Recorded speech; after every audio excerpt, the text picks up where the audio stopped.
Welcome to another episode of The Dissection. An incredible number was announced by the Minister of Correctional Services. 36 billion rands.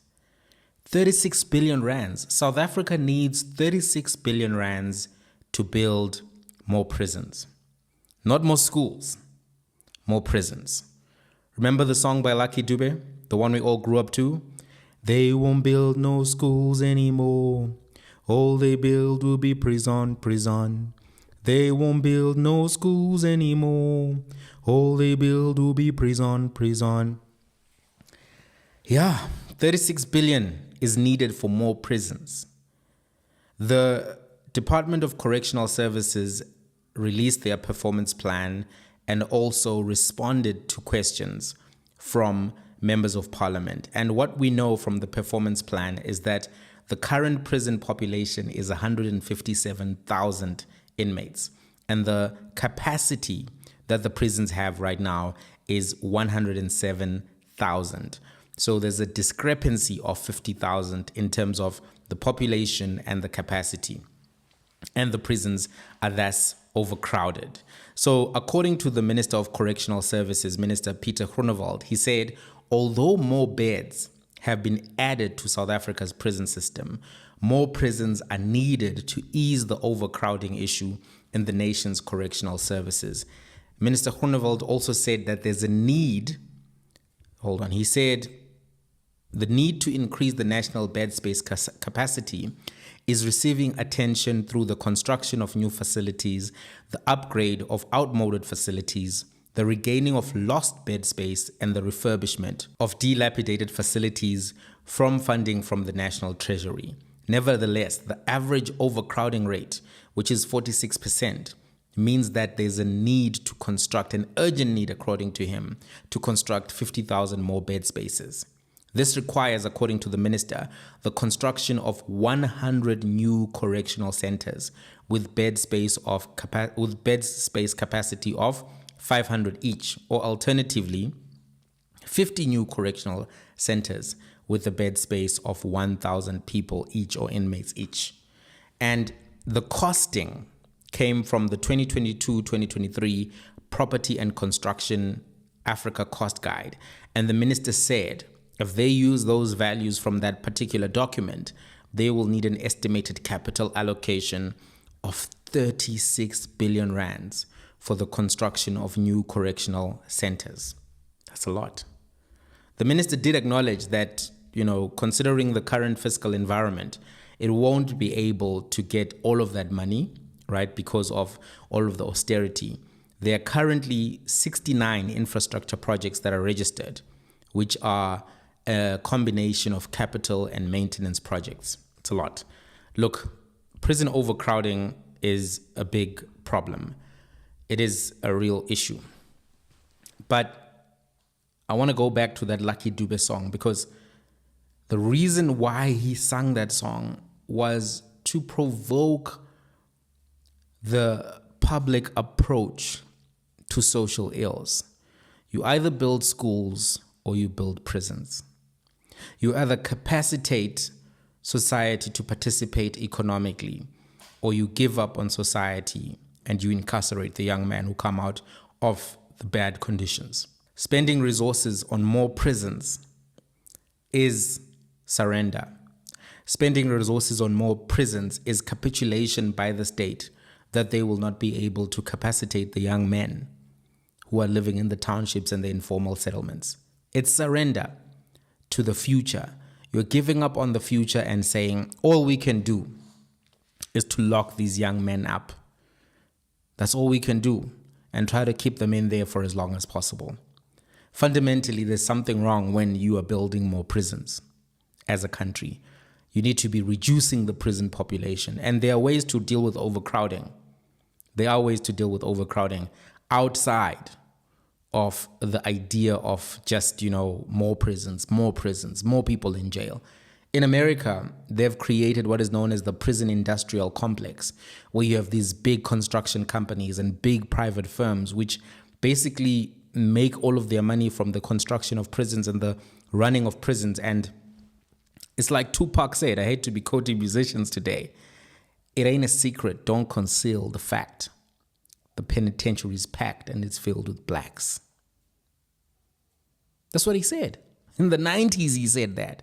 Before there were Netflix documentaries on this issue, before many papers became popularized on this issue, it was a known fact that the American government gave up on a generation of young black men. And instead of trying to educate them, to capacitate them, they incarcerated them. And America has a disproportionate incarceration rate compared to many other G20 countries. They've arrested too many young boys. They have. Now, when this is being announced, it's also in the same time that there was announcement that there's been one school which was built to replace a mud school in the Eastern Cape the whole year. The Department of Basic Education last week or 2 weeks ago announced that in the whole year they had built only one school. And I did an episode on this. So if you go to my YouTube page, you'll be able to see that episode. By the way, sometimes when you log on to your YouTube, you won't always see somebody's videos on your suggestions, right? YouTube always plays around with the thumbnails. It plays around with what they show you on your TV or on your laptop or on your phone. So if there's a content creator that you enjoy, whose podcasts or commentary you enjoy, my recommendation is just subscribe to that person's channel, go to your subscriptions. You'll see when they have posted new stuff, or just, when you subscribe, click that notification bell as well. And then when a new upload comes out, you'll get a notification that an upload has come out. So sometimes if you don't see my content on your wall, it doesn't mean that it's not there. And if you haven't seen all of my videos, you'll find them on my YouTube page. And I've made a video specifically about the one school that was built in the last year.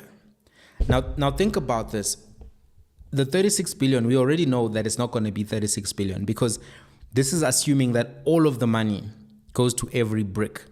And we know the way that tenders operate, or the tenderpreneur system operates. For every 10 rand that's given, 4 rand goes to a slay queen, 3 rand goes to the contractor, and then only 3 rand goes to the bricks, if 3 rand goes to the bricks at all. Let's be very honest. We all know this, right? Car dealerships have made more money from tenders than communities have benefited from those same tenders. So when you say, okay, give us 36 billion to build these new prisons, we need 50 new correctional centers with 1,000 people each. How many really are going to get built at the end of that? You'll be lucky to get 10.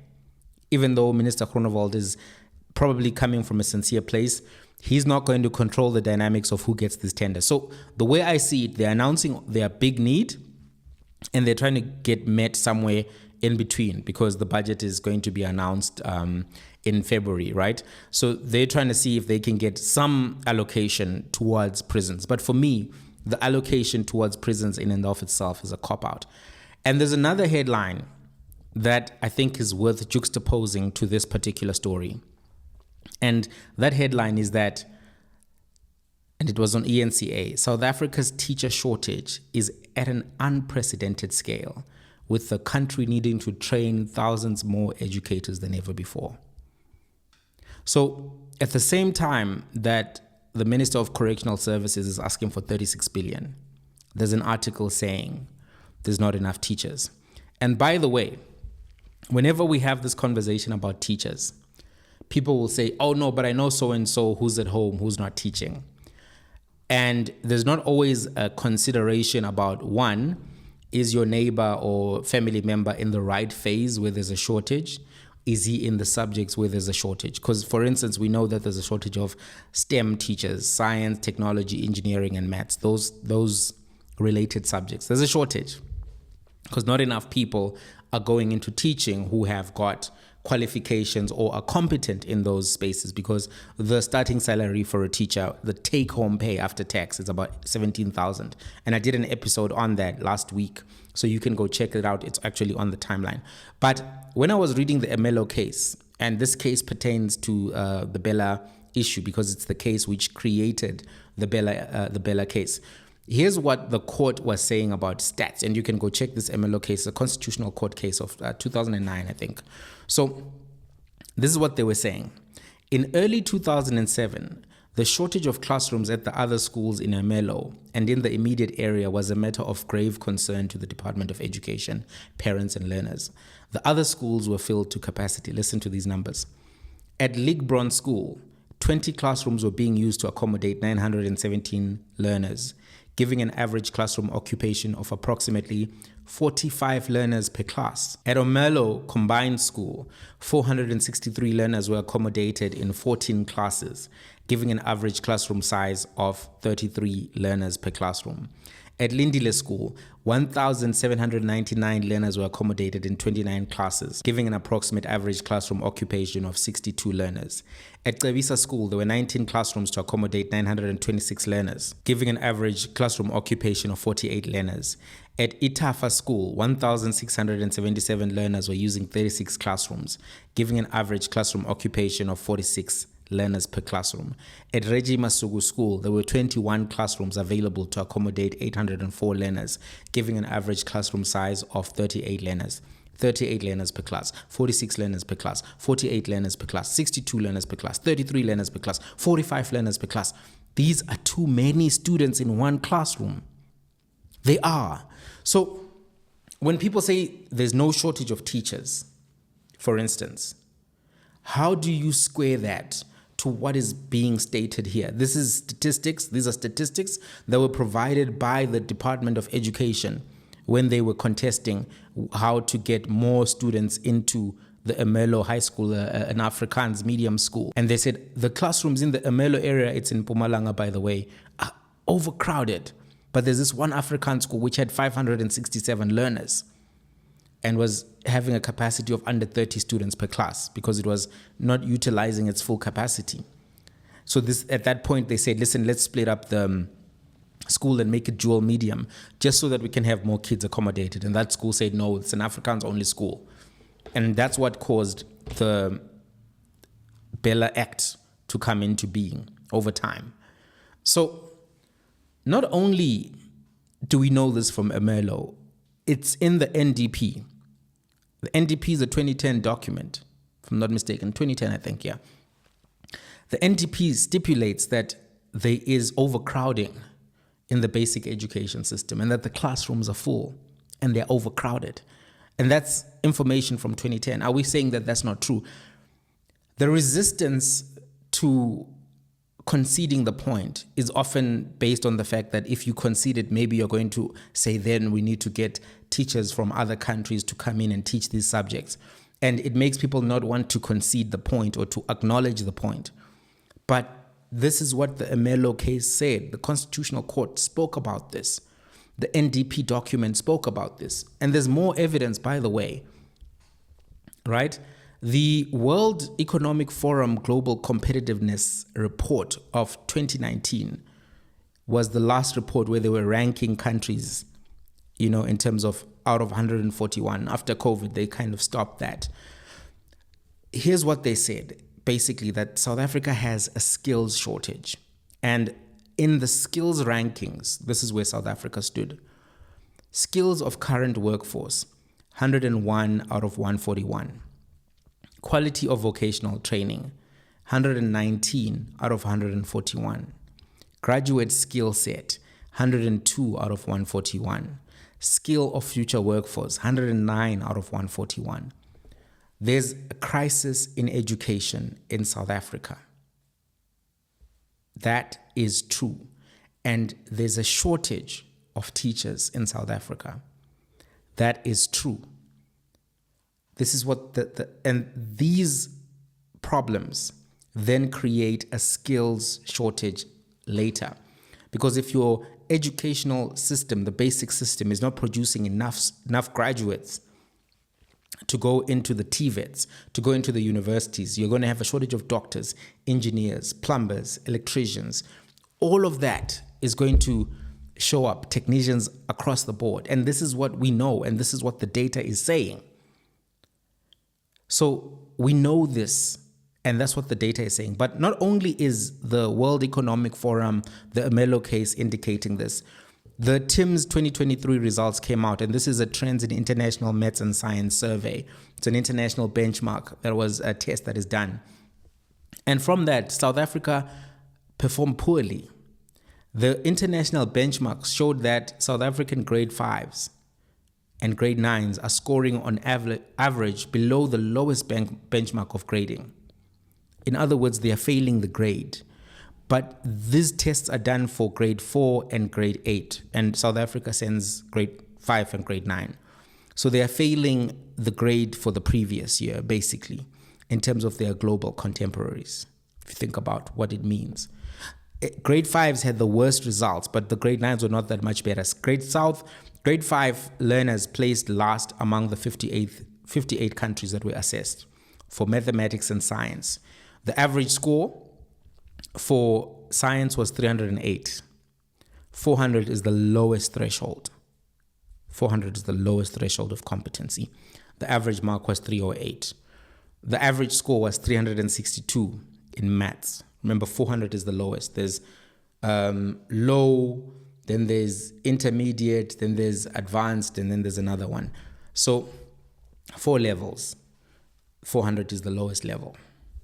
This is where the scores were. Now, the children are not to blame for these scores. The system is to blame for these scores because the classrooms are overcrowded. There's no way one teacher who's teaching 62 people is going to be able to teach science and maths properly and reading and comprehension. Remember, the other results, which are known as the Proficiency in Reading and Literacy Survey, PEARLS, showed that 81% of grade 4s cannot read at the lowest level of comprehension. So when we know this, and anecdotally, we've seen how crowded public schools can be. Anybody who's been to a public school which is in a high demand area knows this. How can we even have a debate about shortage of teachers? There's a shortage. Because we know there's a shortage, doesn't mean that your relative or your neighbor or somebody that you know is not going to be employed, because budget has to be allocated. Teachers have to be placed. The phases, the subjects, all of these things have to align. A doctor can be unemployed at home because of the system failing to place them. But that doesn't automatically mean there's no shortage of doctors in South Africa. There's a shortage. There's a shortage. And if you look at the ratios of how many doctors per 10,000 people you need in a country, you will see that South Africa has got too little. So think about these two stories and how they interact. On the one side, the Minister of Correctional Services is asking for 36 billion to build prisons. And on the other side, only one school was built in the last year. And also, there's a shortage of teachers. Teachers are going to be retiring. A lot of teachers are over 50. There's going to be no one to replace them. They're saying that by 2030, by 2035, the teacher shortage is going to be worse. And private schools are going to keep taking them up because Curo, Advitech, is building more schools and enrolling more kids because the middle class can opt out of bad education, but the rest of the country can't. And that's a tragedy because Bantu education was designed to exclude black people in particular from educational opportunities and outcomes and comprehension and economic opportunities, because education is an equalizer. So yeah, these two headlines I think are worth thinking about together. And we have to have an honest conversation about, do we need more schools or do we need more prisons? I am on the side of more schools, more teachers, less prisons. They won't build no schools anymore. All they build will be prison. They won't build no schools anymore. All they build will be prison. That man did not sing his heart out for us to surrender another generation of young black men. Lucky Dube sang that song in his youth, from his heart, trying to make a call to conscientize the next generation of leaders. Build more schools, build better schools, educate young people, give them an opportunity.